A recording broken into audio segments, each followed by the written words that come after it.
নমস্কার। আজকে একটি নতুন ভিডিও, যে ভিডিওটা অত্যন্ত গুরুত্বপূর্ণ এই কারণেই যে গোটা পৃথিবী জুড়ে মানুষের মধ্যে ইরান সম্পর্কে নানান ধরনের বিভ্রান্তিমূলক প্রচারের দ্বারা প্রভাবিত হয়ে যখন আছে,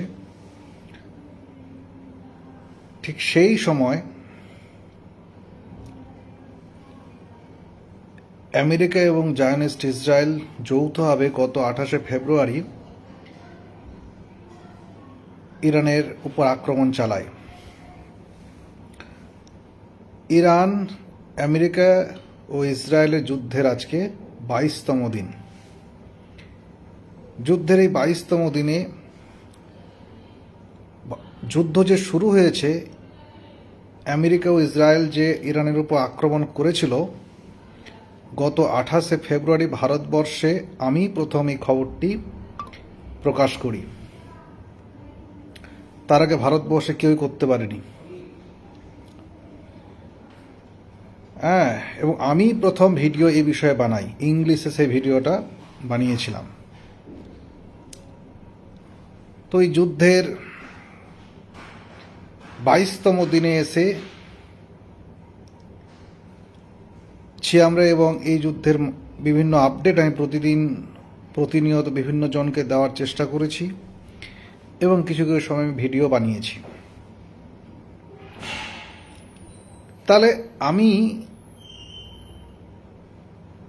যে বিষয়টা বলতে চাইছি তা হলো, আমার যে আগের ফেসবুক ছিল সেটা সাসপেন্ডেড হয়ে যায়। তার কারণ হচ্ছে আমি ইরান বিষয়ে কিছু কথা রাত্রি 11:30টার দিকে পোস্ট করতে গিয়ে দেখি, পোস্ট করলাম এবং সে সাসপেন্ড হয়ে যায়। তো ইরান নিয়ে মানুষের মধ্যে যে বিভ্রান্তিমূলক প্রচার, এটা ছড়িয়েছে কারা? ওয়েস্টার্ন দুনিয়া, ইসরায়েল এবং ইউএসএ। এটা আমি বহুবার বলেছি, বহু আলোচনায় বলেছি। কেন ছড়িয়েছে এটাও আমি বলেছি, তবুও ছোট করে সব বলে দিতে চাই। 1979-এ রেভলিউশন হওয়ার পর সেই দেশ সরাসরিভাবে আমেরিকার সাথে এবং ওয়েস্টার্ন দুনিয়ার সাথে সম্পর্ক বিচ্ছিন্ন করে দেয়। এবং সেই দেশে অর্থাৎ ইরানে 1979-এর পর 11 ফেব্রুয়ারি যখন ইসলামিক রেভলিউশন সম্পন্ন হয়, তারপরে কোনো এম্বাসি ছিল না, ভবিষ্যতেও হবে না। এবং আমেরিকা সবচাইতে বেশি স্যাংশনের উপর লাগায়। পৃথিবীতে যতগুলো দেশের উপর স্যাংশন আছে তার মধ্যে সবচাইতে বেশি স্যাংশন আছে ইরানের উপরে। তা সত্ত্বেও ইরানের প্রথম সর্বোচ্চ নেতা রুহুল্লাহ আলী খোমেনির নেতৃত্বে তিল তিল করে ইরানকে জ্ঞানবিজ্ঞান, খেলাধুলা, শরীরচর্চা, মেডিকেল সায়েন্স, সোশ্যাল সায়েন্স ও নানান বিষয়, সায়েন্স টেকনোলজি বিষয় ডেভেলপ করতে শুরু করে। এবং তারা সেই দিন থেকে জানতো যে সাম্রাজ্যবাদ তাদেরকে আক্রমণ করবেই। এবং 11 ফেব্রুয়ারি বিপ্লব হওয়ার পরেই তারা প্যালেস্টাইনের যুদ্ধের পক্ষে, প্যালেস্টাইনের স্বাধীনতা যুদ্ধের পক্ষে গোটা বিশ্ব জুড়ে একটা স্লোগান তোলবার চেষ্টা করে, এবং তারা সাম্রাজ্যবাদী বিরোধী যোদ্ধা হিসাবে নিজেকে প্রতিষ্ঠিত করবার চেষ্টা করে।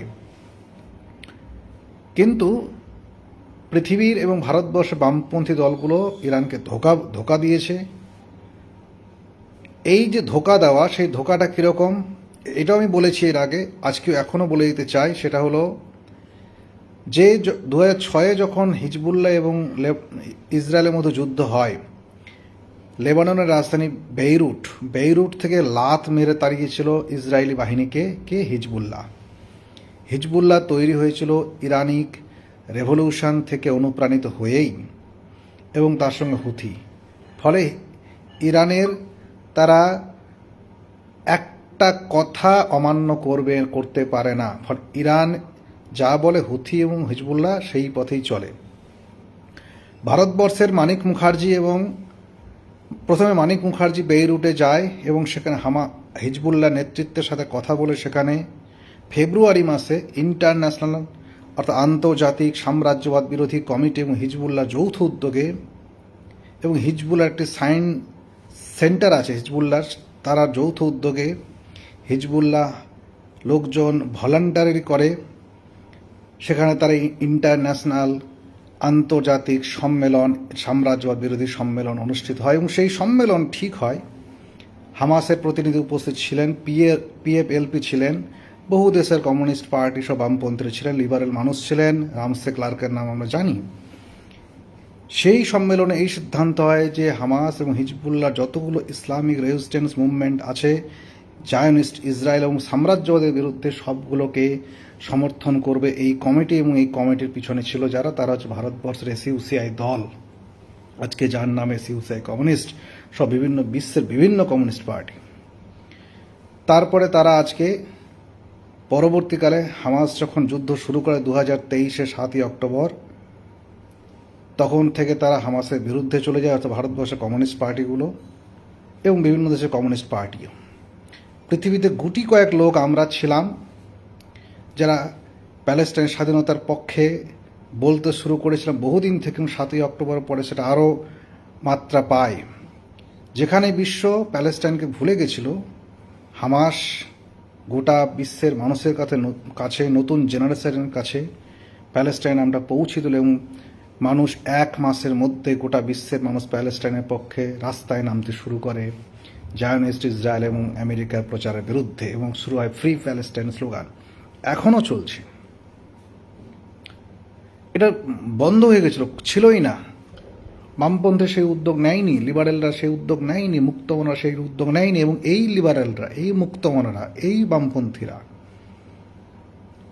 ইরানের বিরুদ্ধে যত বিভ্রান্তিমূলক প্রচার করেছে সবগুলো গিলে খেয়েছে এবং এখনও খাচ্ছে। কারণ তারা ওয়েস্টার্ন মিডিয়া বলেছে, ওয়েস্টার্ন মিডিয়া খুব উন্নত মিডিয়া, আমেরিকা বলেছে আমেরিকা উন্নত দেশ, আমরা পিছিয়ে পড়া দেশ। এই হচ্ছে এদের চিন্তা ভাবনা। তো যা আমি এসব বলবার কোনো ইচ্ছাই ছিল না আমার, কিন্তু তা সত্ত্বেও এই কারণে বললাম, আজকে 22তম দিন যুদ্ধের, এবং এই যুদ্ধে আমরা কি দেখলাম? আমরা দেখেছি ইরান তার সর্বোচ্চ নেতা আয়াতুল্লাহ আলী খামিনিকে হারিয়েছে, ইরান তার আইআরজিসির কমান্ডারকে হারিয়েছে, ইরান তার বাসিজের কমান্ডারকে হারিয়েছে, সোলাইমানি সাবকে হারিয়েছে, ইরান হারিয়েছে তার ডক্টর আলী লারিজানিকে সহ ইন্টেলিজেন্স মিনিস্টারকে হারিয়েছে তারা। আমাকে অনেকে প্রশ্ন করেছে যে ইরান এদের প্রোটেকশন দিতে পারে না কেন? আমি ওদের বলেছি, আপনারা হিন্দু ইডিওলজি, মুসলিমদের মধ্যে সুন্নি ইডিওলজি, খ্রিস্টান ইডিওলজি বা ইহুদি ইডিওলজি দিয়ে ইরানের ইডিওলজিকে ব্যাখ্যা করা যাবে না। কারণ কি, সেখানকার নেতা বা সেখানকার অফিসাররা কোনো জনগণের থেকে আলাদা নয়, তাদের জন্য কোনো আলাদা ফ্যাসিলিটি নয়। যে কারণে 13ই মার্চ যখন কুদস ডে উপলক্ষে ইরানের বিভিন্ন শহরে বড় বড় মিছিল হলো, মিছিলে যখন যোগদান করতে আসছে সেখানকার president Mohammad doctor Pezeshkian, Masoud Pezeshkian সহ আব্বাস আরগাচি সাহেব, আলী লারিজানি, তাদের কোনো সিকিউরিটি নেই, তারা হেঁটে হেঁটে আসছে, সাধারণ মানুষের সাথে আসছে, মিলিত হচ্ছে। এই হচ্ছে তাদের জীবন। নেতা হওয়া মানে সেখানে কোনো বাড়তি পাওনা নয়, সেখানে নেতা বা রেসপন্সিবিলিটি পাওয়া মানে সেখানে সাম্রাজ্যবাদের বিরুদ্ধে লড়াইয়ের জন্য তুমি একজন অগ্রণী সৈনিক হিসেবে কাজ করবে, এটাই ইরানের মানুষ চায়। ফলে তারা শহীদ হবেই। তারা যে কারণে তারা কখনো অ্যাপার্টমেন্টে থেকে শহীদ হয়েছে, কখনো গাড়িতে চলতে শহীদ হয়েছেন, কিন্তু তারা বাংকারে যাননি। এই প্রসঙ্গে বলে রাখি, ডক্টর আলী লারিজানি যখন শহীদ হলেন, তারপরে আব্বাস আরগাচি সাহেবকে আল জাজিরার এক সাংবাদিক জিজ্ঞাসা করছেন যে এর পরের টার্গেট তো আপনি। তিনি খুব সুন্দর করে হেসে বলছেন, এটা তো আমার কাছে খুশির খবর যে আমি টার্গেট এবং আমি শহীদের মৃত্যুবরণ করতে পারবো, এটা আমার কাছে আনন্দের এবং গর্বের। ফলে নো প্রবলেম, তিনি হাসতে হাসতে এটাকে গ্রহণ করছেন এবং তিনি এখনও বাংকারে যাননি।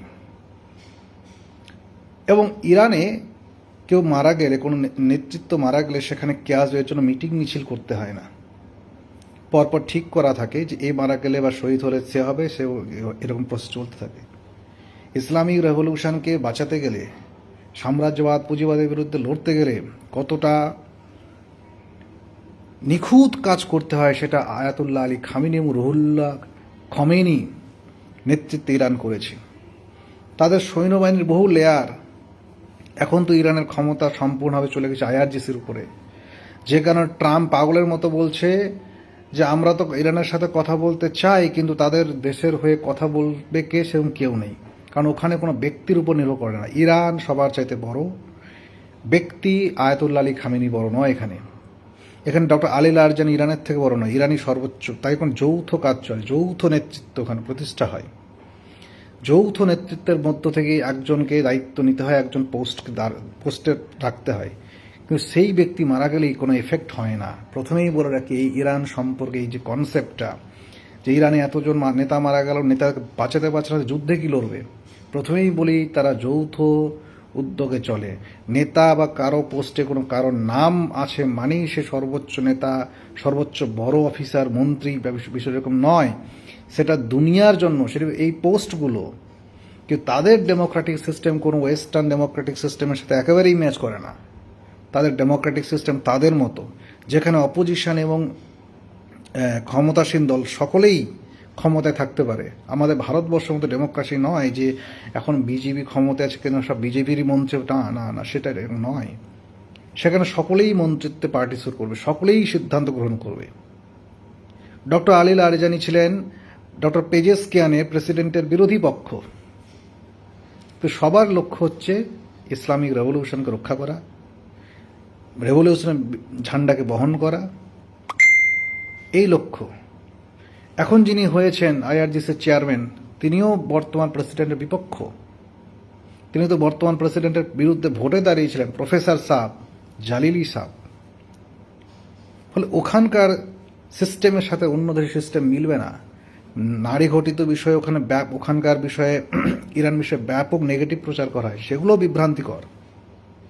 যারা ইউএস ব্যাকিং নিয়ে ইরানের ভেতরে ঝামেলা করতে চায় বিভিন্ন ইস্যু নিয়ে, তারা তাদের ফাঁসি দেবে না তো কি পুজো করবে? আমি তো পুজো করার পক্ষে নই, আমি তাকেই পুজো করব যে বিপ্লবের পক্ষে। সমাজতন্ত্র যারা বামপন্থীরা বলছেন যে ওখানে এই করা সে করা হয়, আমি বলছি আপনার যে ফ্যাক্ট কি, প্রমাণ কি? প্রমাণ তো কিছু নেই। সত্যটা হলো এই, তারা আমেরিকার টাকা খেয়ে আমেরিকার সংস্কৃতি ইরানে আনবার জন্য মাঝে মাঝে রেজিম চেঞ্জের কথা বলে, এবং তারা বোরখাটাকে একটা ইস্যু করে। ওখানে জবরদস্তি কাউকে বোরখা পরানো হয় না, জবরদস্তি হিজাব পরানো হয় না, যার যেটা ইচ্ছা পড়তে পারে। এটাই ইরান। ইরান আগে 1979 ইরান ছিল অত্যন্ত কট্টরপন্থী, ভারত বিদ্বেষী, পাকিস্তানপন্থী ছিল 1979 আগে, এবং সেখানে জোর করে মহিলাদের বিকিনি পরানো হতো, ওয়েস্টার্ন দুনিয়া জোর করে মদ খাওয়ানো হতো। আজকের ইরান তা নয়। হ্যাঁ, ইরানের ঠিক মদ নিষিদ্ধ ওখানে, কিন্তু ড্রেসে আপনি যা ড্রেস পরবেন সেটাই কাঙ্ক্ষিত। কিন্তু হ্যাঁ, আপনি ব্যক্তি স্বাধীনতার নামে আপনি ছোট ছোট ড্রেস পরতে পারবেন না। ছেলেদের ক্ষেত্রেও তাই, মেয়েদের ক্ষেত্রেও তাই। আর ছেলেদের ক্ষেত্রে 12 প্যান্ট পরে গেঞ্জি পরে গায়ে আপনি রাস্তায় চলতে পারবেন না, মেয়েদের ক্ষেত্রেও তাই। আপনাকে পুরো গাটা ঢেকেই বেরোতে হবে রাস্তায় বেরোতে গেলে। ছেলেদের ক্ষেত্রেও এই নিয়ম, মেয়েদের ক্ষেত্রেও এই নিয়ম। কোনো মহিলা যদি হিজাব পড়তে চায় পড়বে, না পড়তে চায় পড়বে না।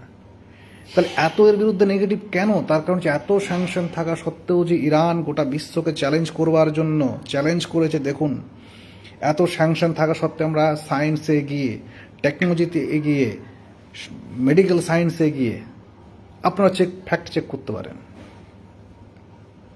এবং তারা 500টা যে ইউনিভার্সিটি পৃথিবীতে আছে তার মধ্যে তাদের দেশের ইউনিভার্সিটি 11টা। ভারতবর্ষের কটা আমার জানা নেই, একটাও নেই। তেহরান ইউনিভার্সিটি বিখ্যাত ইউনিভার্সিটি, তারা স্যাংশনের মধ্যে থেকেই এগুলো করেছে। কারণ তাদের জ্ঞান চর্চাটাই যেখানে মূল কথা। সেখানকার নেতা যখন বক্তব্য রাখেন, বা আয়াতুল্লাহ আলী খামেনি বক্তব্য রাখতেন, আমি তার বহু বক্তব্য শুনেছি, তিনি কোথাও কোনো দিন ধর্মীয় কট্টরপন্থের কথা বলেন। তিনি বলেছেন শিক্ষা গ্রহণ করতে, তিনি বিজ্ঞান শিখতে বলেছেন। তার প্রমাণ ভুরি ভুরি আছে। ছোট ছোট ছেলেমেয়েদের বলেছে তোমরা শহীদ যখন হবে, আমার মতো যখন বয়স হবে 86 বছর 87 বছর বয়স, যখন কোনো কাজে করতে পারবো না, তখন তোমরা শহীদ হবে। তার আগে দেশের জন্য কিছু করো। কি করো? সায়েন্স পড়াশোনা করো, টেকনোলজি পড়ো, মেডিকেল সায়েন্স পড়ো, সোশ্যাল সায়েন্স পড়ো, জ্ঞানবিজ্ঞানের চর্চা করো, নতুন নতুন জিনিস করো। তারপর শহীদ হওয়ার ইচ্ছা হলে শহীদ হয়ে যাও। ওখানে অফিসারদের মধ্যে ম্যাক্সিমাম মহিলা, হাসপাতালে ম্যাক্সিমাম মহিলা, ইউনিভার্সিটিতে মহিলার সংখ্যা বেশি। এই যে এত নেগেটিভ প্রচার করা সত্ত্বেও যখন ব্যর্থ হয়ে যায় তখন আক্রমণটা হয়ে পড়াটা অনিবার্য। ইরান তার সত্যকে প্রতিষ্ঠা করবার জন্য এবং ইরান কোনো ইসলামিক রাষ্ট্র বা ইসলামকে বাঁচানোর জন্য লড়াই করছে না। বহু সুন্নি মুসলিম যারা আমেরিকা পন্থী এবং ইসরায়েল পন্থী তারা মনে করছে এরা অনেকে ইরান বিরোধী, আবার অনেকে ইরানের পক্ষে। ইরানের পক্ষে যারা তা বলছে না আয়াতুল্লাহ খামেনি ধর্মীয় নেতা। হ্যাঁ, তিনি ধর্মীয় নেতা ঠিকই, কিন্তু ধর্মকে রক্ষা করবার জন্য তার লড়াই ছিল না। তার লড়াই ছিল এপস্টিনবাদের বিরুদ্ধে। তিনি আগেই বলেছেন এটা, এই নোংরা পচাগোলা সোসাইটির বিরুদ্ধে, যে কারণে তিনি কোনো রাজাদের সাথে সম্পর্ক রাখেননি মিডল ইস্টে। কেন? তারা এতটা ভোগবিলাস মত্ত, আরামায়েশ, মদ, মহিলা এসব নিয়ে, এটাই ছিল মিডল ইস্টের পথের কাটা আয়াতুল্লাহ আলী খামেনি। তিনি এগুলো পছন্দ করতেন না। আয়াতুল্লাহ আলী খামেনি ইরান গোটা পৃথিবীতে মানুষের সাম্রাজ্যবাদের বিরুদ্ধে নির্ভয়ে বাঁচতে পারে এবং কোন কারো যাতে কোনো ভয় না, স্বাধীনভাবে বাঁচতে পারে, মনুষ্যত্বের সাথে মাথা উঁচু করে বাঁচতে পারে, এই হচ্ছে লড়াই। আর যারা মানবতার শত্রু, সাম্রাজ্যবাদ, এপস্টিনবাদী এবং প্যালেস্টাইন বিরোধী, তাদের বিরুদ্ধে লড়াই। এই সত্যটা বুঝতে গেলে খুব একটা রকেট সায়েন্সে জানার দরকার আছে বলে আমার মনে হয় না। আমি খুব সংক্ষিপ্ত আকারে বলে যাচ্ছি, বিস্তারিত আলোচনা করবার সময় নেই, কারণ বিস্তারিত আলোচনা করতে গেলে এই ভিডিওটা অনেক বড় হবে। অনেকে ভেবেছিল ইরান 2-3 দিনের শেষ, আমাদের দেশে অন্ধভক্তরা এই লিবারেল মানুষ, আমি বলেছিলাম বহুদিন ধরেই, আমরা বলে আসছি না, ইরান স্যাংশনের থাকা সত্ত্বেও ইরান যেভাবে নিজের টেকনোলজি উন্নত করেছে মিসাইলে, অভাবনীয়। Long range, medium range, short range, এরকম লড়াই তারা 10 বছর কন্টিনিউয়াস চালাতে পারে। গোটা ওয়েস্টার্ন দুনিয়া, মিডল ইস্ট যদি চলে আসে একসাথে, আমেরিকা, কিচ্ছু হবে না। তার মানে কি ইরানের কোনো ক্ষতি হচ্ছে না? অবশ্যই ক্ষতি হচ্ছে, এয়ার স্ট্রাইকে ক্ষতি হচ্ছে, কিন্তু এই ক্ষতি সহ্য করবার মানসিকতা তাদের আছে, কারণ তাদের বৈভব জীবন নেই। তারা আরাম আয়েসের জীবন কখনোই গ্রহণ করেনি। আরাম আয়েসকে তারা কখনোই গ্রহণ করেননি। তারা প্রতি বছর ঈদ, এই যে ঈদ হয়ে গেল বা হচ্ছে আজকে, তারা ঈদের সময় কি করে? বিভিন্ন জনকে মিষ্টি বিতরণ করে, ভালো মানে নতুন জামাকাপড় পরে মিষ্টি বিতরণ করে, গরিব মানুষকে একে অপরের সাথে দেখা করে, সেটাই ওখানকার ট্র্যাডিশন। আমাদের দেশের মতো বা সুন্নিদের মতো মানে পেট পুড়ে খাওয়াটা তাদের কাছে ঈদ নয়। তাদের কাছে ঈদ মানে হচ্ছিল, এবছর তারা ঈদ পালন করেনি কারণ আয়াতুল্লাহ আলী খামেনি মারা গেছেন বলে। তারা অন্য বছর মসজিদে নামাজ করার পরে, যে যা নামাজ করার পরে একে অপর বিশেষ গরিব মানুষকে স্বেচ্ছায় মিষ্টি বিতরণ আর কিছু করতো, আর মোটামুটি সিম্পল কাজ চালিয়েছে তারা। 2 বছর আগের ঈদ তো তারা পালন করতে পারেনি ঠিকঠাক করে। প্যালেস্টাইনে হামাস যখন লড়াই শুরু করে, তাদেরকে হামাসকে ফান্ডিং সহ সাহায্য করার জন্য খুবই অবস্থা খারাপ, কারণ নিজের দেশে সাংশন, তারপরে হামাস, হিজবুল্লাহ, হুতিকে। এবার ইসরায়েলের ভিতরে যে পরিমাণ ক্ষতি হচ্ছে সেটা মিডিয়া দেখাচ্ছে না, কারণ স্যাংশন আছে। তো কোনো মিডিয়াকে অ্যালাউ করা হচ্ছে না ছবি বা ভিডিও তুলতে। কিন্তু ইসরায়েলের মার কি হচ্ছে সেটা আমরা জানি, তার ফুটেজ ভিডিও আসছে, তা সত্ত্বেও আছে, সোশ্যাল মিডিয়াতে আসছে, মোবাইলে চলে আসছে। লেবানন থেকে হিজবুল্লাহ নর্দার্ন ইসরায়েল পুরো খালি করে দিয়েছে। হাইফা যে বন্দর পোর্ট, সেটা এখন পুরোপুরি বন্ধ করে দিয়েছে। অয়েল গ্যাস, কালকে জলের ট্যাঙ্কে মেরেছে। তেল আভিভ সহ জেরুজালেম সমস্ত জায়গাতে মুহুর্মুহু সাইরেন বাজছে। থার্ড সিস্টেম, আয়রন ডোম, আয়রন মোমে পরিণত হয়েছে। সেখানকার লোকজন তার সোশ্যাল মিডিয়াতে লিখছে, টুইটারে লিখছে যে আমরা এদের অবস্থা খারাপ, কান্নাকাটি। এই হচ্ছে ডিফারেন্স। তারা বাংকারে চলে যায়, ইসরায়েলের লোক বাংকারে চলে যায়, ইরানের লোক বাংকারে যায় না। তাই যুদ্ধের মধ্যেও তারা রাস্তায় মিছিল করছে ইরানের পক্ষে এবং আমেরিকার বিরুদ্ধে, সাম্রাজ্যবাদের বিরুদ্ধে, জায়নিস্টের বিরুদ্ধে। এই যে সাম্রাজ্যবাদের বিরুদ্ধে লড়াই করবার জন্য যারা এখন বলে যুদ্ধ নয় শান্তি চায়, তারা আসলে সাম্রাজ্যবাদের পক্ষেই। যখন সাম্রাজ্যবাদ যুদ্ধে হারে তখন তারা শান্তির কথা বলে সিজফায়ার করে, কিন্তু যখন তারা একটু ভালো পজিশন থাকে তখন তারা শেষ করে দেয়। আজকে ট্রাম্প বিভিন্নভাবে যুদ্ধ থেকে বাঁচাবার জন্য চেষ্টা করছে যে সে পালিয়ে যেতে পারে, কিন্তু ট্রাম্প এমন জায়গায় ফেসেছে সে এই যুদ্ধে পালিয়ে যেতে পারবে না, কারণ ইরান তাকে ছাড়বে না। যুদ্ধ কবে শেষ হবে না শেষ হবে তা ঠিক করবে ইরান। এখন ইরানের যদি ক্ষতিও হয় হচ্ছে হোক, ইরান যে পাল্টা মার দিচ্ছে তাতে আমেরিকার অর্থনৈতিক ব্যবস্থা ধ্বংস হবে। এবং আমরা মনে করি আমেরিকান ডলার যে হেজিমনি, আমেরিকান সাম্রাজ্যবাদের যে এই যে দাদাগিরি গোটা বিশ্বে, সেটা থাকবে না। তারই কাজ করে চলেছে এবং ইরান, এবং তারই কাজ করে চলেছে ইরান। এবং মিডল ইস্টের যে সমস্ত আগ্রাম বাগ্রাম যে সমস্ত দেশগুলো আছে, সুন্নি অধ্যুষিত ছাগলের মতো দেশগুলো, কেউ ভেড়ার মতো ভ্যাঁ করে, তারা এই যুদ্ধে আমেরিকা এবং ইসরায়েলকে সাহায্য করছে। ফলে এটা সাহায্য করবে সেটা আমরা জানতাম। এই সমস্ত দেশগুলো সবই সন্ত্রাসবাদকে প্রশ্রয় দেয়। আইএসআইএস আল কায়দাকে প্রশ্রয় দিয়েছে। এপস্টিন ফাইলে আল কায়দা, আইএসআইএস ওদের সংগঠন, অর্থাৎ আমেরিকার ইসরায়েলের সংগঠন প্রকাশ্যে এসেছে। ইউএইর গড়া সংগঠন আরএসএফ সুদানের সোনা লুটের জন্য আমেরিকা, ইসরায়েল ও ইউএইকে সাহায্য করার জন্য লাখো লাখো মানুষকে হত্যা করেছে এবং হসপিটালে তারা বম্বিং করেছে। আপনারা এগুলো অনেক মিডিয়াতে পেয়েছেন। সেই সংগঠন আরএসএফ, এরা শুধুমাত্র মানুষকে লুণ্ঠন করবার জন্য বিভিন্ন জায়গায় সংগঠন গড়ে তুলেছে। কখনো তারা ইসলামোফোবিয়া ছড়ানোর চেষ্টা করেছে আইএসআইএস আল কায়দাকে দিয়ে, কখনো তারা সরাসরি ইসলামোফোবিয়া না ছড়িয়েও যাতে সমস্ত খনিজ সম্পদ শস্য লুট করা যায় তার ব্যবস্থা করেছে। ফলে এই এলাই, এই যে জোট, এই যে অশুভ জোট, এর পরাজয় নিশ্চিত করা না পর্যন্ত ইরানি যুদ্ধ থামাবে না। এটা গোটা মানুষের কাছে গোটা ইরানের মানুষের কাছে তারা প্রতিজ্ঞাবদ্ধ। অনেকে বলছে স্টেট অফ হরমুজ খুলে দেওয়া উচিত। কেন খুলবে? স্টেট অফ হরমুজ খোলা উচিতই নয়। এটা সবার জন্য বন্ধ।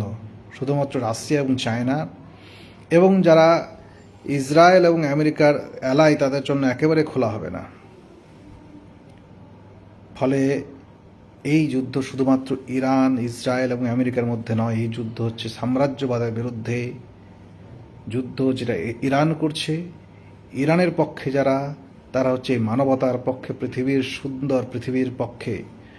ফলে এই ছোট ভিডিওতে সম্পূর্ণ ডিসকাস করা সম্ভব নয়।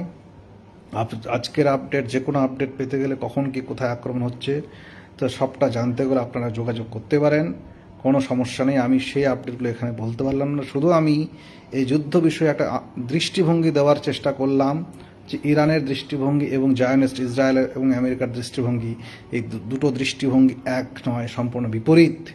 অনেকে বলছে এটা বাজার দখলের লড়াই। না, শুধু বাজার দখলের লড়াই নয়। যদি আজ ইরান হেরে যায়, তাহলে শুধু ইরান ধ্বংস হবে না, গোটা পৃথিবীর মানুষের, মুক্তিকামী মানুষের স্বপ্ন ধূলিসাৎ হয়ে যাবে, বেঁচে থাকার আশা ধূলিসাৎ হবে। ফলে ইরানের এই যুদ্ধে জেতা আবশ্যক এবং ইরান জিতবে, এই আশা রেখেই শেষ করছি। ধন্যবাদ।